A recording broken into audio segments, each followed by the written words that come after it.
Cornel West is a revolutionary.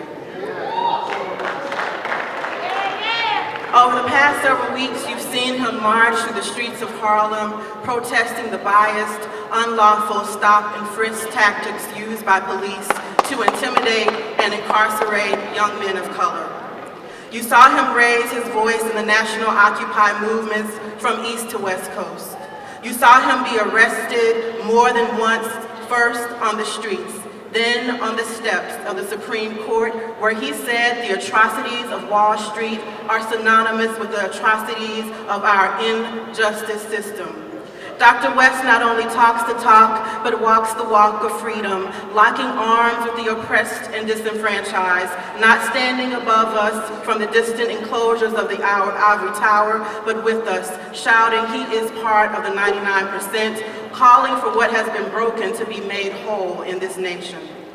Dr. Cornel West has not chosen the comfortable, convenient road of moral complacency, but rather the high road of justice, equality, liberation, humanity, and most of all, love. What does love do? What power does it wield? Love says march. Love says forget privilege, because how can one be free when our brothers and sisters like Mumia are unjustly in prisons and in poverty? Cornel West embodies this kind of love and might best be exemplified this way. Greater love has no one than this, that he laid down his life for his friends. Without further hesitation, I introduce our friend, our comrade, our brother,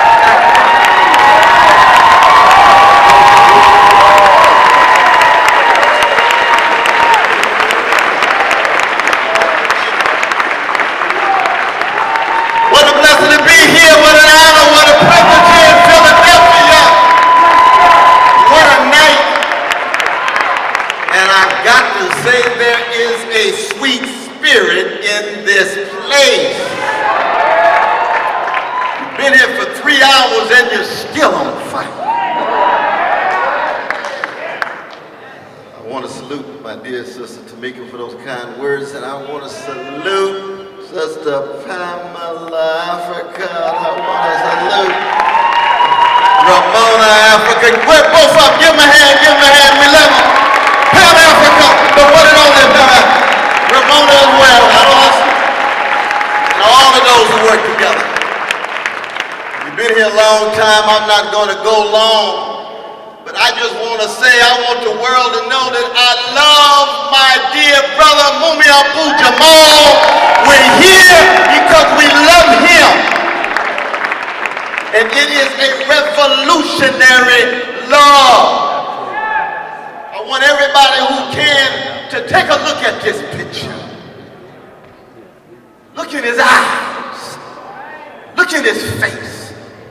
His spirit has not been broken in 30 years of repression on death row. He's a free black man on death row and still raising his voice, telling the truth, and he understands that the condition of truth is to allow suffering to speak. And he doesn't confine it just to his own suffering. It's connected to the suffering of those in every corner of the globe and every nook and cranny in this country. He acknowledges the theme, the anthem of black people, which is lift every voice. Every voice. And he understands that when you lift every voice, you're going to have to straighten your back up. And anytime, every day, people straighten their backs up, they're going somewhere, because folk can't ride your back unless it's bent.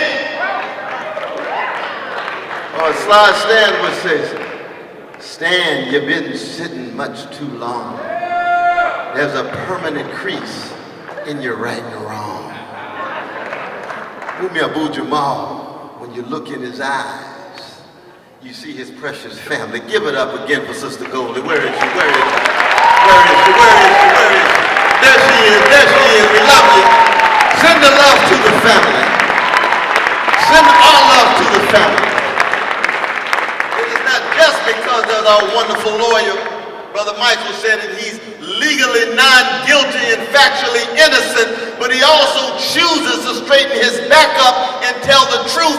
And any time in America you tell the truth about the vicious legacy of white supremacy and connect it to the role of oligarchs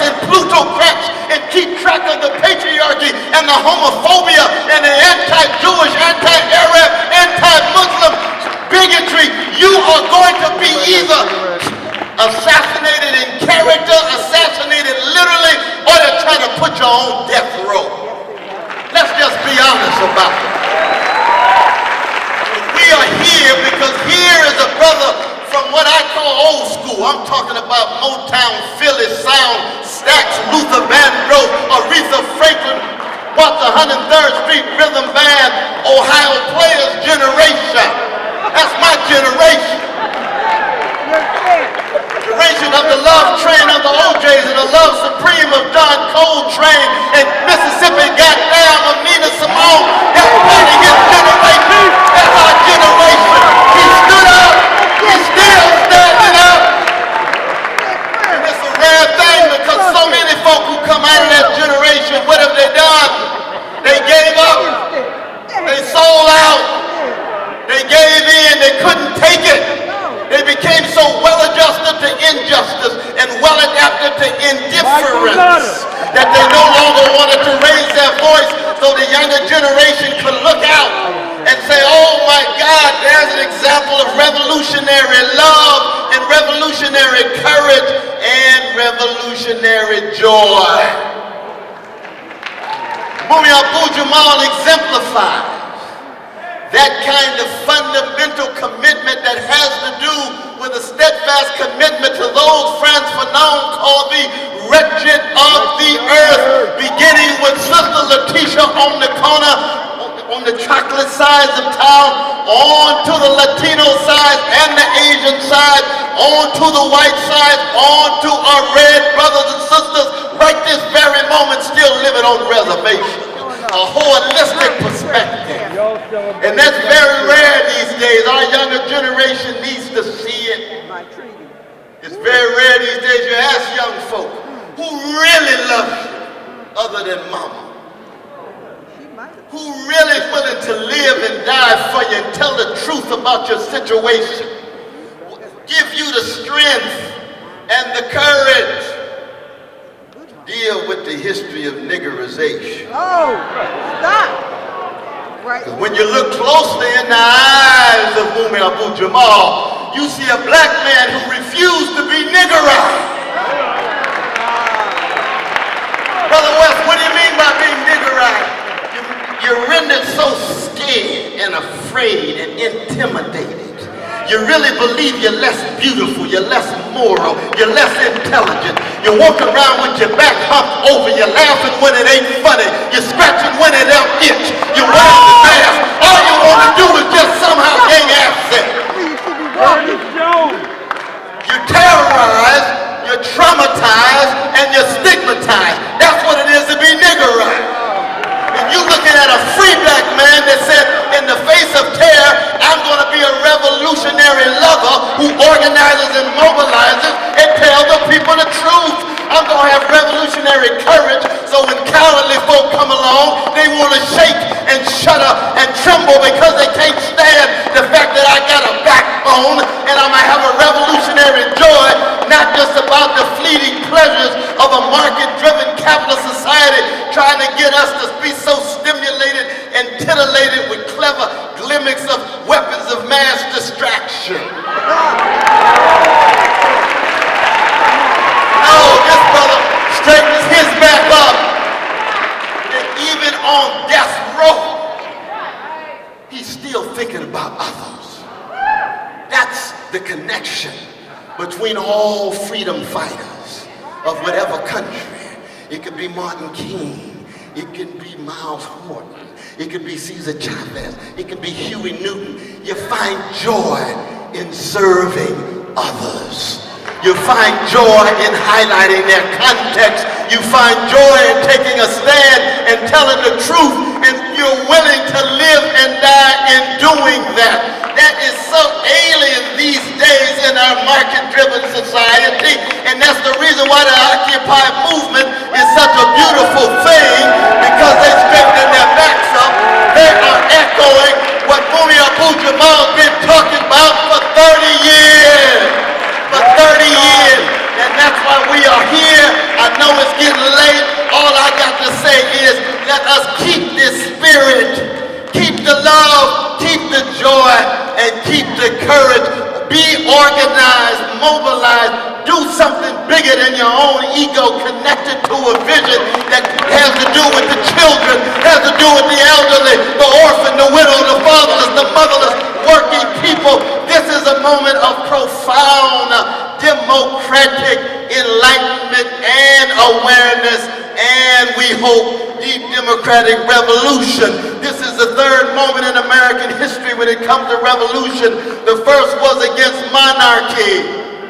That's what this center is all about. We are in the center of revolutionaries who were willing to organize and mobilize against a king named George.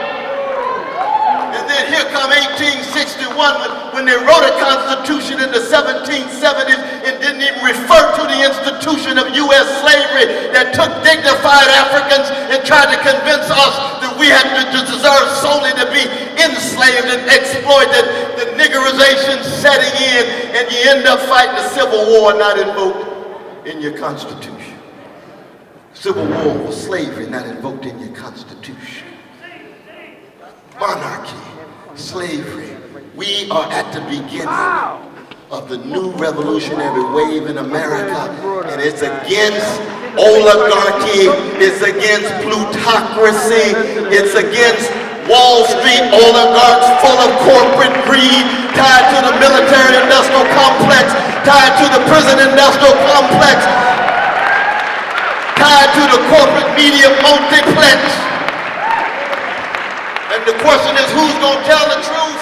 Who's going to straighten their backs up? Who's going to keep the revolutionary love, revolutionary joy, revolutionary courage alive? Listen to the voice of our dear brother. He's one voice among others here and around the world to make the world better, so that the very spirituals that our ancestors who were slaves were still dignified when they raised the question and said, wade in the water.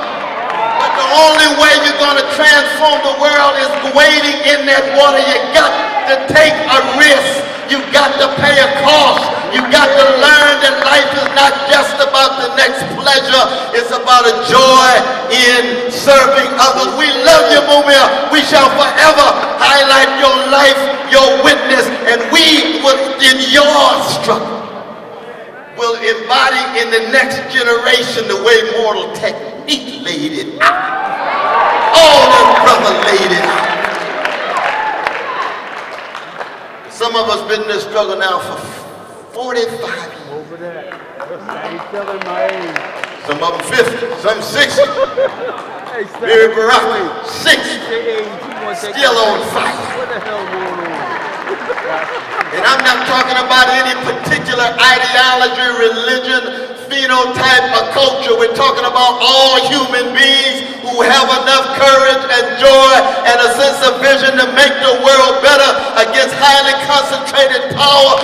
1% of the population, only 40% of the wealth. The top 400 individuals having as much wealth as the bottom 150 million people. That's a key sweat moment. Something just ain't right. It just ain't right. It's a question of morality. It's a question of justice. A question of what is right. That's what it is. And for 30 years, did you notice how gentle his spirit was? Did you notice how tender he was? Did you notice how sweet he was? When I walked in the building, I saw some of our sick white brothers and sisters on the outside, full of hatred and bigotry. I said, I must be in the wrong place. I'm going to a love fest. But when I got inside, I could feel the love fest. It had nothing to do with hating anybody. It has to do with loving people, and when they're treated unjustly, you have to do something, you got to say something, you got to fight, you got to resist, you got to critique. Don't let anybody tell you tonight that this magnificent gathering of revolutionary love and courage and joy had to do with hating anybody. No, not at all. That's part of the lie machine that's trotted out every time ordinary people try to get up and change the world, and that's what we're here to do.